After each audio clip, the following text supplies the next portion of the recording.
오늘 시간에는 예수님 안에서 자기를 발견하라 하는 제목으로 하나님 말씀 증거하도록 하겠습니다.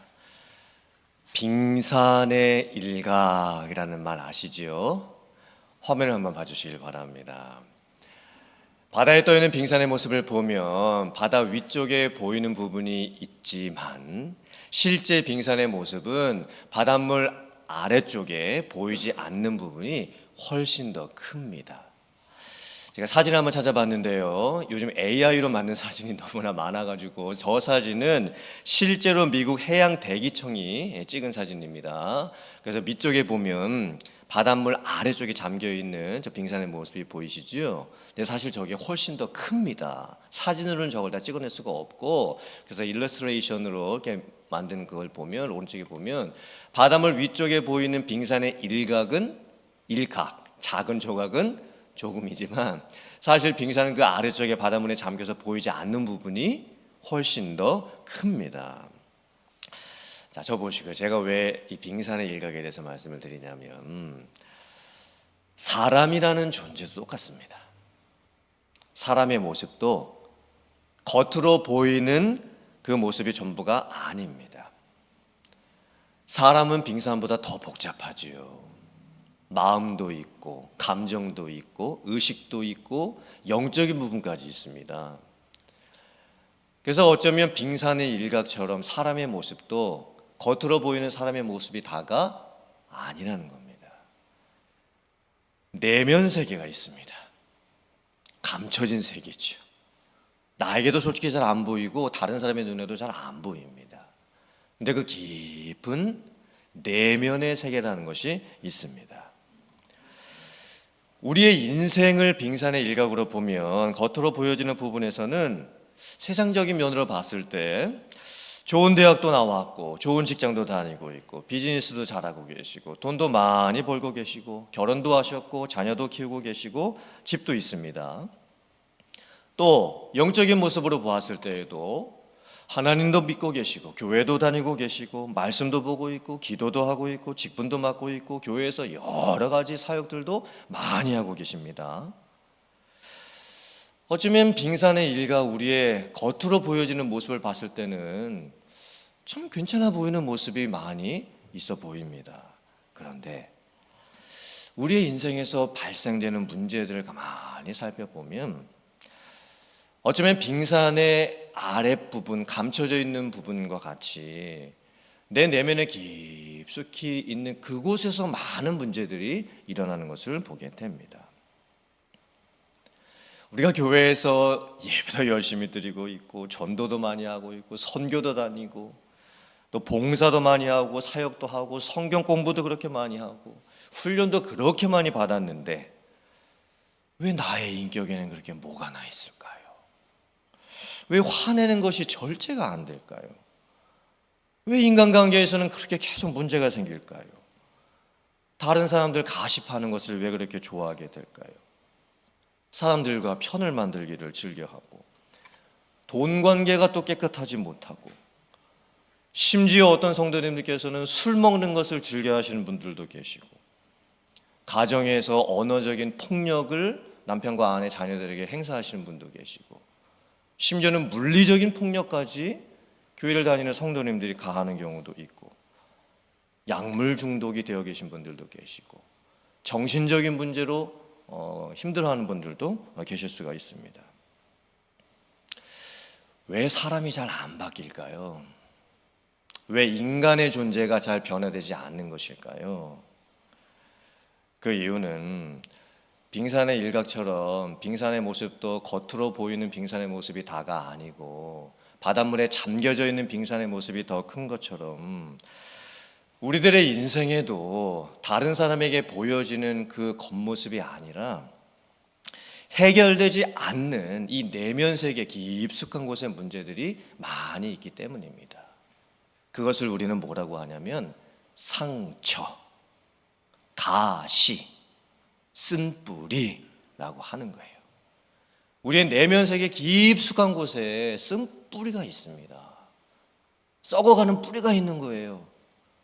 또 상처가 있습니다. 아물지 않은 인생의 상처가 있습니다. 그리고 가시가 있죠. 그래서 자꾸 그 가시를 가지고 서로를 찌르게 됩니다. 상처의 대부분은 인간관계에서 옵니다. 다른 사람이 나를 험담할 수도 있고 나를 무시할 수도 있고 또 내가 억울한 오해를 받을 수도 있지요. 사실 인간관계의 상처는 어린 시절부터 받습니다. 어린 아이들이 서로 어울려서 놀다가 보면 많이 싸우죠. 또 금방 삐집니다. 그런데 어린 시절에 받았던 그 상처들은 왜 잘 아물고 잘 이렇게 낫게 될까요? 부모님의 사랑을 받기 때문입니다. 어린 시절부터 우리가 인간관계 상처를 많이 겪는데 상처를 받지만 부모님의 더 큰 사랑을 받습니다. 또 주변 사람들로부터 더 큰 사랑을 받죠. 그래서 어린 시절에 받았던 상처들은 잘 아물어요. 근데 우리가 어른이 되어서 받는 인간관계 상처는 왜 그게 잘 아물지가 않을까요? 자꾸 상처가 낫지를 않을까요? 어른이 되고 난 이후에는 나를 사랑해 줄 더 큰 사랑을 줄 사람을 만나기가 어렵기 때문입니다. 우리가 부부가 되었습니다. 결혼을 했습니다. 신혼의 단꿈이 금방 지나가 버리죠. 근데 부부가 되었는데 서로가 서로를 상처를 보듬어 주면 참 좋겠는데 그게 잘 안 돼요. 남편도 상처받은 인생이고 아내도 상처받은 인생이에요. 그래서 남편이 더 큰 어른 역할을 해주면서 아내를 보듬어 줘야 되는데 그걸 잘 안 됩니다. 때로는 아내가 더 큰 어른이 되어서 남편을 보다듬어 줘야 되는데 그게 잘 안 됩니다. 부부가 됐는데도 서로 간에 상처를 주고받을 수밖에 없어요. 나를 사랑해 줄 더 큰 사랑이 나한테 와야 돼요. 근데 그게 없는 거예요.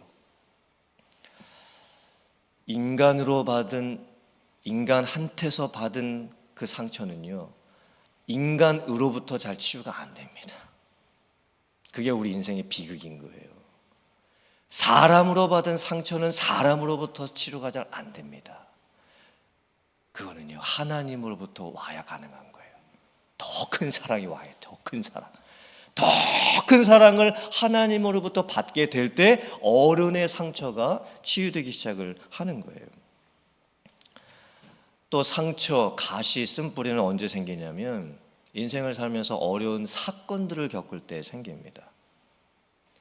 저 같은 경우는 어머니께서 제가 초등학교 때부터 아프시기 시작을 해가지고 10년, 한 4, 5년을 아프시다가 결국 제가 대학교 2학년 때 돌아가신 그 사건이 제 인생에는 큰 쓴뿌리였습니다. 물론 치유가 많이 됐어요. 그런데도 아직도 그게 불현듯 이렇게 막 생각날 때가 있습니다. 어쩌면 그게 저한테 트라우마로 남아있는 거죠. 여러분들도 아마 다 그런 사건들이 있으실 거예요. 사랑하는 가족을 먼저 천국에 보냈던 일, 이혼을 하게 됐던 일, 돈 사기를 당했던 일, 믿는 사람에게 배신당했던 일, 사업이 망했던 일, 이런 힘든 일들을 겪으면 그때는 잘 몰라요. 근데 10년이 지났어요. 20년이 지났는데도 불쑥 그런 상황과 비슷한 상황이 벌어지게 되면 이게 트라우마가 돼가지고 그 내면 속에 다 잊고 사는 줄 알았어요. 다 잊은 줄 알았는데 그거랑 비슷한 일을 겪으면 이게 다시 올라오는 거예요. 그게 우리의 상처가 되고 가시가 되고 쓴뿌리가 되는 겁니다. 또 다른 인생의 상처, 쓴뿌리, 상처는 가족관계의 독특성과 내 자신의 성격의 독특성 때문에 많이 생깁니다. 만약에 아버지가 술 중독 같은 술 취하셔서 막 폭력을 행사하셨던 그런 모습을 보고 자랐으면 내가 자랄 때는 나는 절대 커서 우리 아버지처럼 되지 말아야지 그렇게 결심을 합니다. 근데 막상 내가 어른이 돼서 내가 아버지가 되면 내 자녀들에게 내 아버지를 봤던 내가 절대 아버지를 닮지 말아야 되겠다고 했던 그것을 나도 모르게 내 성격에서 그게 내 자녀들에게 나타나는 경우가 있습니다. 어머니가 너무 자녀들을 간섭하시면서 키우고 너무 어머니들이 자녀들에게 이것 해라 저것 해라 막 치맛바람을 일으키고 그냥 애들이 스스로 클 수 있도록 해주는 게 아니라 늘 이거 해라 저거 해라 그냥 너무 심하게 간섭을 하면 이 아이가 나중에 커서 자기들의 자녀를 낳아서 키울 때에 자기 어머니가 자기한테 했던 것처럼 똑같이 하는 경우가 생기는 거예요. 그러니까 우리가 가끔 그러죠. 저분 참 특이하다. 그런데요, 그분은요 그걸 모릅니다. 다른 사람들이 그분을 다 특이하다고 생각하는데 정작 자기는 자기가 얼마나 특이한지를 모릅니다. 이게 인생의 아이러니인 거예요. 나만 모르는 거예요. 내가 나를 몰라요. 근데 다른 사람은 나를 알죠. 그러니까 이게 참, 그래서 이 치유가 되기가 어려운 거예요. 내가 나를 알아야 치유가 시작되는 건데 내가 나를 모르니 그게 치유가 어떻게 되겠습니까? 그래서 주변에 있는 분들이 좀 그분을 걱정하는 마음으로 이렇게 좀 얘기를 해주면 그걸 안 받아들여요. 내가 언제 그랬냐고, 난 그런 사람 아니라고, 이렇게 말하는 경우가 많습니다. 그 치유되기가 어려운 거예요. 사람이 진정으로 변화되기 위해서는 겉으로 나타나는 부분이 아니라 이 내면 깊숙한 곳에서부터 변화가 일어나야 됩니다. 그럼 그 변화가 도대체 어떻게 일어날 수가 있을까요? 그 깊은 곳에 감춰져 있는 상처와 가시와 쓴뿌리들이 어떻게 치유될 수 있을까요? 그것은 예수님 안에서 진짜 자기 자신의 모습을 발견할 때입니다.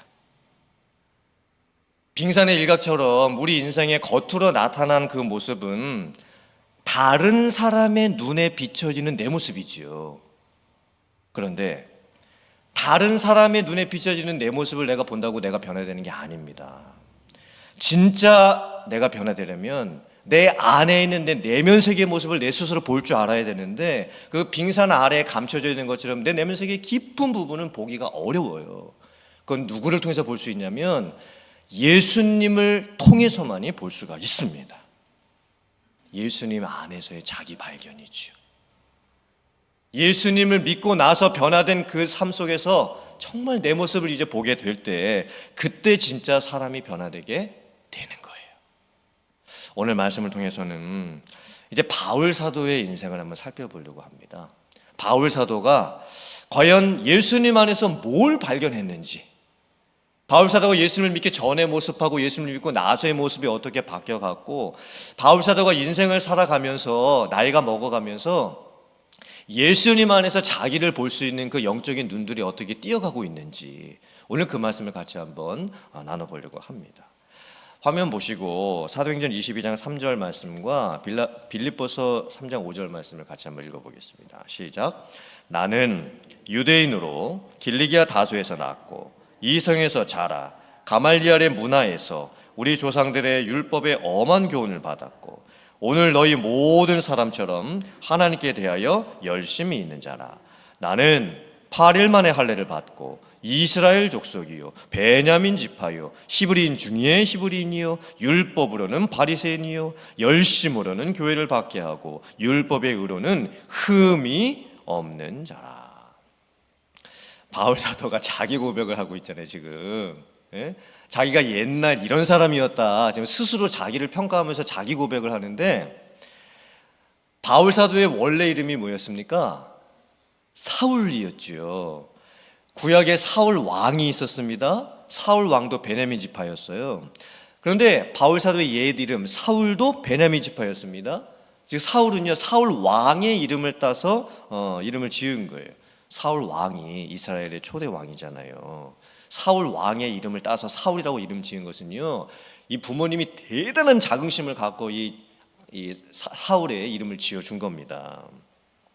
또 히브리인 중에 히브리인이고 뭐 이스라엘 족속이며 뭐 율법으로는 바리새인이고 뭐 베냐민 지파다, 이게 무슨 뜻입니까?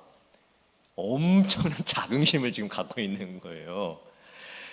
혈통적으로 유대인으로 태어난 것에 대한 엄청난 긍지가 있습니다. 그리고 바울 사도가 어디에 태어났냐면 이스라엘에서 태어나지 않고 본토에서 태어나지를 않고 이스라엘에서 좀 떨어져 있는 길리기아 다소에서 태어납니다. 즉 바울 사도의 부모님이 유학파입니다. 그 당시로 말하면 유학을 가셔가지고 디아스포라의 유대인으로서 이 사울을 낳았던 거예요. 그 당시에 유학을 간다라고 하는 것은 대단한 일이었죠. 정말 가문이 대단한 가문입니다. 바울 사도는 태어날 때부터 로마의 시민권을 가지고 태어납니다. 로마의 시민권을 유대인이 얻는 방법은 두 가지. 돈을 주고 사는 것과 이 로마 국가에 엄청난 영향력을 주었기 때문에 로마로부터 시민권을 받는 것 두 가지입니다. 그러므로 바울의 집안은요, 정말 대단한 집안이었습니다.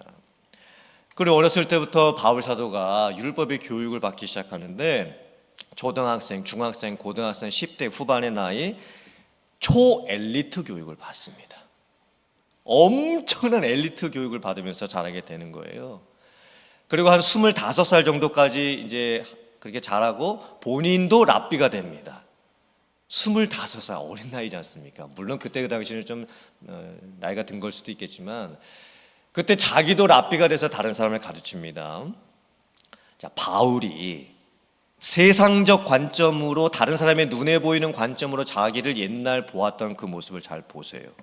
10대 후반, 20대 중반까지 오늘날로 하면 명문 대학 나와서 명문 직장 취직해서 명품 인생을 살고 있습니다.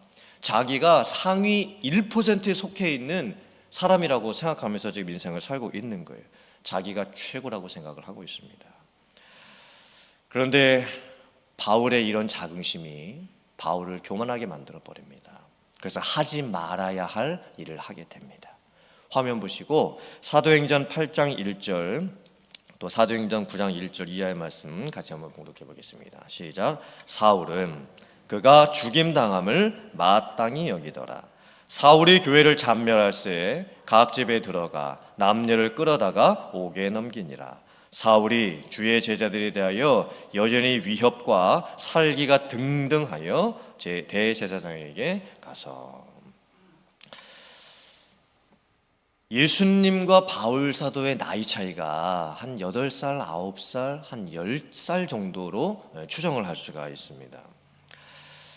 그러니까 예수님 돌아가시고 나서 십자가에 죽으시고 나서 이제 바울 사도의 나이가 약 25살쯤 되었을 때에 바울 사도는 그때 무슨 일을 했냐면 예수님을 믿는 성도들을 잡아다가 옥에 가두는 일을 했습니다. 그리고 예수님을 믿는 성도들을 신문하는 일을 했습니다. 교회를 심하게 핍박을 했죠. 심지어 스데반 집사님이 돌에 맞아서 순교를 당할 때 사울이 그 옆에 있었습니다. 그런데 사울이 어떻게 생각합니까? 스데반 집사님이 돌에 맞아 죽는 것을 당연하다, 마땅하다 이렇게까지 지금 생각을 하고 있는 거예요. 이때까지도 바울 사도는 자기를 제대로 발견하지를 못하고 살고 있었습니다. 자기가 무슨 일을 하는지도 모른 채 살아가고 있었던 거예요. 얼마나 바울 사도가 다른 사람들이 보기에도 잔인하고 독하고 인정사정이 없었는지 살기가 등등했다 이렇게 표현해놨습니까? 살기가 눈에 가득한 인생이에요 지금 바울 사도가. 왜 바울 사도가 그의 나이 25살 될 때까지 이런 인생을 살 수밖에 없었을까요? 예수님 안에서 자기를 발견하지 못했기 때문입니다. 사람들의 눈에 보이는 자기는 평가하고 알았지요. 그런데 예수님 안에서 자기를 발견을 하지를 못했어요. 그런데 바울의 삶에 놀라운 변화가 찾아오게 됩니다. 엄청난 변화의 순간이 찾아오게 됩니다. 이제 바울 사도의 나이가 30살 정도가 됐어요. 역시 예수님을 믿지 않는 사람들을 잡기 위해서 다메섹으로 가고 있었는데 그때 환상을 보게 됩니다. 예수님의 음성이 들립니다. 부활하신 예수님이 나타나십니다. 사울아, 사울아, 네가 어찌하여 나를 핍박하느냐? 주여 니시니까 나는 네가 핍박하는 예수라. 사울이 다메섹 도상에서 부활하신 예수님을 환상 가운데, 빛 가운데, 음성 가운데 만나고 나서 완전히 변화가 되는데 즉각적인 변화가 일어나는 것은 또 아니었습니다. 예수님께서 사울의 눈을 닫아버리십니다. 아무것도 못 보게 하십니다. 사흘 동안, 3일 동안을 눈도 못 보고 앞도 못 보고 그리고 아무것도 먹지 못하고 마시지도 못합니다. 그 3일 동안 어떤 변화가 일어났냐면 바울 사도가 이제 진짜 자기를 돌아보게 되는 거예요. 예수님 만나고 예수님 믿고 그리고 예수님 안에서 내가 누구인지 그 3일에 앞도 안 보이죠. 먹지도 못해요. 그 3일간의 영적인 고통의 기간 속에서 진짜 예수님을 알게 됩니다. 그리고 자기가 누군지를 깨닫게 되는 거예요. 육신에 눈 뜨고 살 때는 세상 사람들이 자기를 봐주는 그 관점에서 자기를 보니까 명문 가정에서 태어났고 명문 대학교 다녀서 명문 직장 취직해가지고 뭐 상위 1%에 속해가지고 남부러울 것이 없는 내가 최고다라고 하는 교만 덩어리로 살았습니다. 그런데 이제는 육의 눈이 닫히고 영의 눈이 열리니까 예수님 안에서 자기 자신을 보니까 정말 자기가 아무것도 아니라는 것을 이제 보게 되는 거예요. 자기가 지금까지 30살, 30년의 인생을 사는 동안에 내가 헛된 인생을 살았다라고 하는 것을 비로소 깨닫게 되는 거예요. 그러고 나서 바울 사도가 완전히 바뀌죠. 이제 예수님을 위해서 삽니다. 선교를 떠납니다. 선교를 3번이나 떠나죠. 선교 3번 마치고 나서는 로마의 감옥에 갇힙니다. 그리고 그곳에서 빌립보서를 이제 쓰게 돼요. 그의 나이가 그때 58세, 한 59세 정도 되는 거예요. 그러니까 나이 30에 부활하신 예수님 만났어요.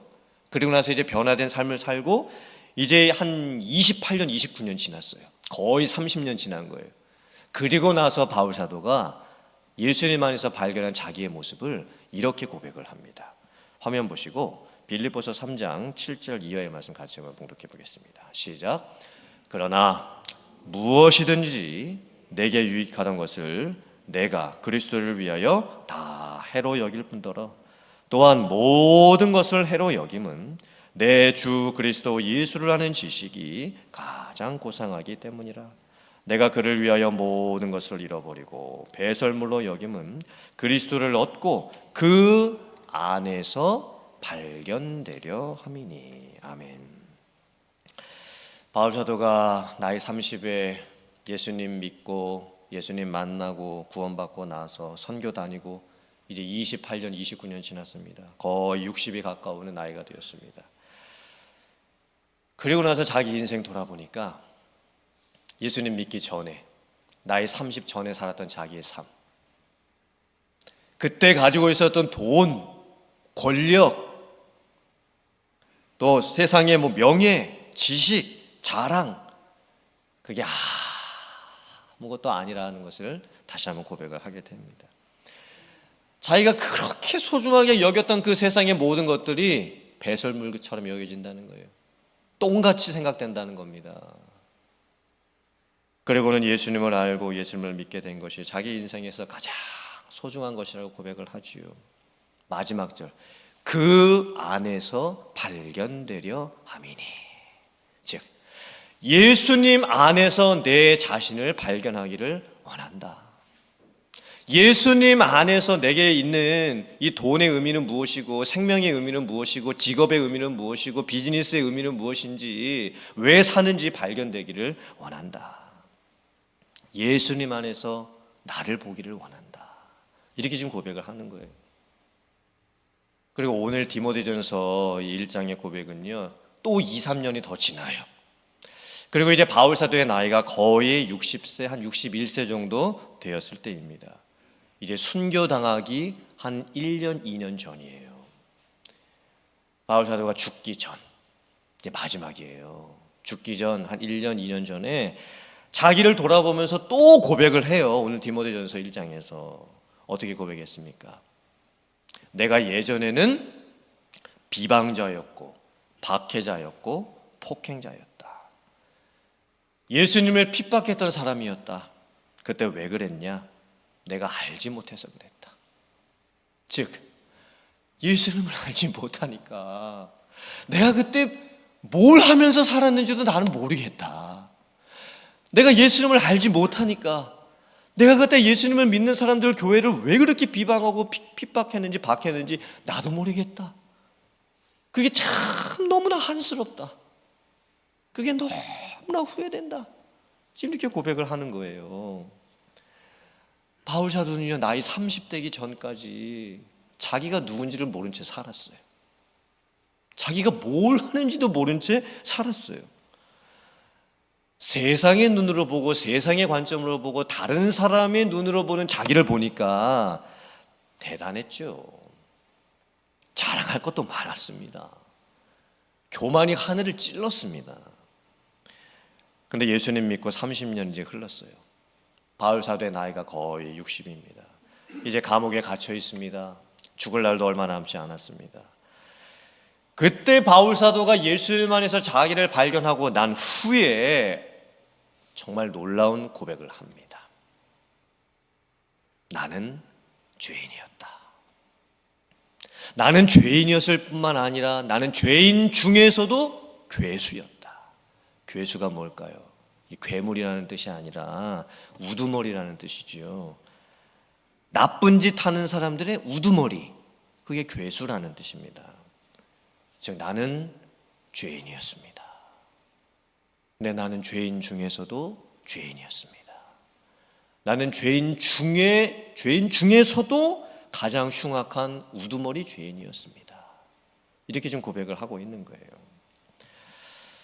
참, 예수님 안에서 자기를 발견한 사람의 이 진짜 고백은요, 다른 고백이 없습니다. 다른 고백 나올 게 없어요. 예수님 안에서 나는 누굽니다. 이렇게 고백하기에 다른 게 아무것도 없어요.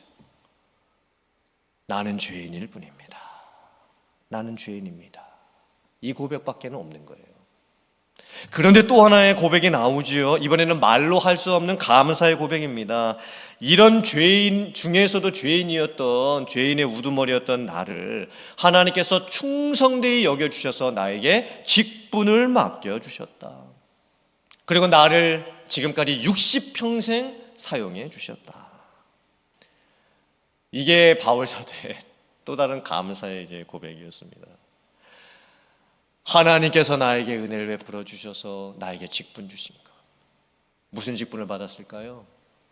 성도라는 직분도 받았고, 제자라는 직분도 받았고, 사도라는 직분도 받았고, 복음 전도자라는 직분도 받았고, 또 목자라는 직분도 받았습니다. 이런 많은 직분을 나에게 주셔서 지금까지 나를 사용해 주신 것을 감사드릴 뿐이다. 마지막 죽기 전까지 하나님께 쓰임받다가 죽게 된 것 감사드린다. 이게 예수님 안에서 자기를 발견했던 바울 사도의 고백이었습니다. 바울 사도라고 인생에 상처가 없었겠습니까? 바울 사도라고 인생에 가시가 없었겠습니까? 바울 사도라고 인생에 쓴뿌리가 없었겠습니까? 바울 사도라고 인간관계에 어려움이 없었겠습니까? 바울 사도라고 인생에 문제 안 겪겠습니까? 많은 내면 세계에 복잡하고 힘든 일들이 바울 사도에게도 많이 있었겠죠. 수많은 사람들을 만나면서 정말 만나기도 싫은 사람들도 만나야 됐습니다. 복음을 전해야 됐으니까. 그 사람들로부터 인간관계의 상처, 아마 여기에 엄청나게 쌓여 있겠죠. 바울 사도가 선교하면서 돌로도 맞고 태장으로도 맞고 배 위험을 당하고 강도의 위험을 당하고 우리가 인생을 살면서 겪어보지 못했던 엄청난 일들을 다 당했습니다. 이게 트라우마로 쌓여 있겠죠. 자기 자신의 성격 문제, 가족 관계 문제, 엄청난 어려움이 많았을 거예요. 바울 사도의 인생을 봤을 때 빙산 위에 부분이 아니라 빙산 아래 부분, 참 엄청난 인생의 쓰라림과 고통과 아픔과 절망, 상처, 넘어짐, 포기 많았을 겁니다. 그런데 바울 사도가 완전히 변합니다. 완전히 바뀝니다. 완전히 새로워집니다. 그 방법이 무엇이었습니까? 예수님 안에서 자기를 발견했기 때문입니다. 예수님 안에서 자기를 본 거예요. 예수님 안에서 자기가 누구인지를 알게 된 거예요. 그러면서 삶을 살아가는데 정말 나는 죄인입니다. 이 고백 하나로 평생을 살아요. 마지막 죽기 전에도 그 고백뿐이었어요. 그리고 하나님, 저는 하나님의 은혜로 삽니다. 저에게 직분 주신 것, 그 직분 맡아서 충성되게 감당하면서 삽니다. 그게 평생의 고백이었어요. 죽기 전에도 그 고백하고 죽는 거예요. 하나님, 저 같은 사람을 사용해 주신 것 감사합니다. 이게 바울 사도의 고백이었습니다. 사랑하는 성도님들, 여러분들도 예수님 안에서 자기를 발견하셔야 됩니다. 다른 사람이 봐주는 나 말고, 또 내 스스로 나를 보는 나 말고 예수님 안에서 자기를 보실 수 있으셔야 돼요. 다른 사람이 봐주는 나를 자꾸 신경 쓰면서 살면 거칠해하는 인생을 살 수밖에 없습니다. 늘 눈치 보는 인생을 살아요. 저 사람이 나를 어떻게 봐줄까? 저 사람이 나를 어떻게 평가해 줄까? 그러니 늘 나를 꾸며야 돼요. 거의 겉모습을. 그게 얼마나 피곤한 인생입니까? 내 스스로 보는 나를 보는 인생을 살면 교만한 사람이 됩니다. 내가 내 자신을 보니까 사실 진짜 내가 봐야 될 내 모습은 못 보고, 다른 사람은 나를 다 보고 있는데 나만 나를 몰라요. 그러니 내가 교만해지지요. 다른 사람이 봐주는 인생으로 사는 것도 안 되고, 내가 나를 보면서 사는 인생도 안 돼요. 예수님 안에서 여러분을 보실 수 있는 삶을 사셔야 됩니다. 예수님 안에서 내 자신을 발견하는 삶을 살고, 그래서 정말 고백이 나는 죄인입니다. 죄인 중에서도 죄인입니다. 그러나 저는 은혜로 삽니다. 하나님이 주신 사명을 가지고 삽니다.